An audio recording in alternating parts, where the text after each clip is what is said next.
আমাদের বৃহত্তর পরিসরে পরিকল্পনা বাংলাদেশে বিনিয়োগ বান্ধব একটা রাষ্ট্র ব্যবস্থা গড়ে তোলা, যেখানে আমাদের নতুন একটা কোম্পানি রেজিস্ট্রেশন করার জন্য দুর্নীতি হবে না, অনেকগুলো ট্রেড লাইসেন্সের প্রয়োজন হবে না, লাইসেন্সের প্রয়োজন হবে না।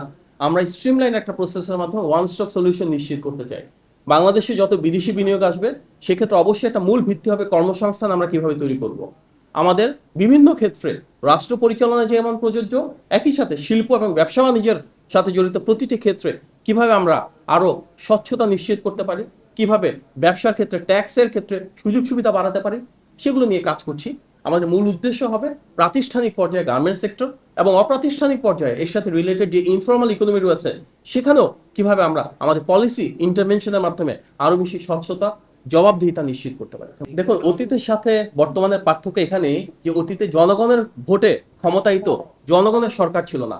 আজকের যে সরকার, সেটা জনগণের ভোটে নির্বাচিত, এটা অবাধ, সুষ্ঠু এবং গ্রহণযোগ্য নির্বাচনের প্রক্রিয়ার মাধ্যমে, যেখানে জনগণের মাধ্যমে স্বচ্ছতা নিশ্চিত হচ্ছে, জবাবদিহিতা নিশ্চিত হচ্ছে। যেহেতু জনগণের পাশে থাকি, জনগণের সাথে থাকি, জনগণকে পাশে নিয়ে ইনশাল্লাহ আমরা ঈদুল আজহাতেও সুন্দরভাবে শ্রম বান্ধব নীতিমালার মাধ্যমে সব শ্রমিকদের জন্য বেতন বোনাস সুনিশ্চিত করবো ইনশাল্লাহ।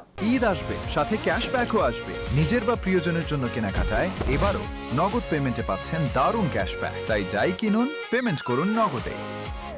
অবশ্যই আমাদের তো এখানে রাজনৈতিক নেতৃত্ব রয়েছে, এত চৌকস নেতৃত্ব থাকার পরও কেন হবে না? আমাদের ইনশাআল্লাহ সবাই মিলে একসাথে কাজ করলে, ওনাদের নেতৃত্বে, মাননীয় প্রধানমন্ত্রীর নির্দেশনায় আবারও নতুন করে এখানে আমরা আমাদের গার্মেন্ট শিল্প, টেক্সটাইল শিল্পকে সামনের দিকে নিয়ে যাব। নারায়ণগঞ্জের যে টি শার্ট উৎপাদন হয়, বিশ্বের অধিকাংশ দেশে দেখা যায় সেটি চলছে। সুতরাং প্রাচ্যের ডান্ডি হয়তো করা সম্ভব না, ডান্ডি তো এখন আগের জায়গাতে নাই, তবে অবশ্যই নারায়ণগঞ্জকে আমরা একটা রোল মডেল হিসেবে সবাই গড়ে তুলতে পারবো। এক্ষেত্রে আবারও আমাদের যারা রাজনৈতিক নেতৃত্ব রয়েছে, ওনাদেরকে সাধুবাদ জানাতে হয় যে এই নারায়ণগঞ্জের কিন্তু মাঝখানে পরিচিত ছিল একটা অভয়ারণ্যে বিভিন্ন ধরনের অপকর্মের, এখানে সন্ত্রাস ছিল।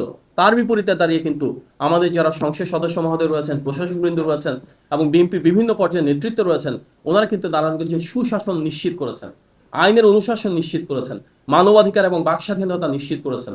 আমরা যেহেতু জনগণের ক্ষমতায়নের দল, এই মুহূর্তে রাষ্ট্র পরিচালনা রয়েছে, আমাদের স্থানীয় পর্যায়ে যারা নেতৃত্বে রয়েছেন, সংসদে যারা প্রতিনিধিত্ব করেন, ওনারা জনগণের কথা বলবেন এবং জনগণের কল্যাণে কাজ করে যাবেন। তখন ইনশাআল্লাহ নারায়ণগঞ্জকে আমরা নতুনভাবে ঠেলে সাজাতে পারবো, প্রাতিষ্ঠানিকভাবে, শিল্প কারখানার ক্ষেত্রে, শ্রমিকদের অধিকার নিশ্চিত করবার ক্ষেত্রে, এবং সবচেয়ে বড় কথা জবাবদিহিতার মাধ্যমে জনগণের ক্ষমতা এবং জনকল্যাণের ক্ষেত্রে। ধন্যবাদ।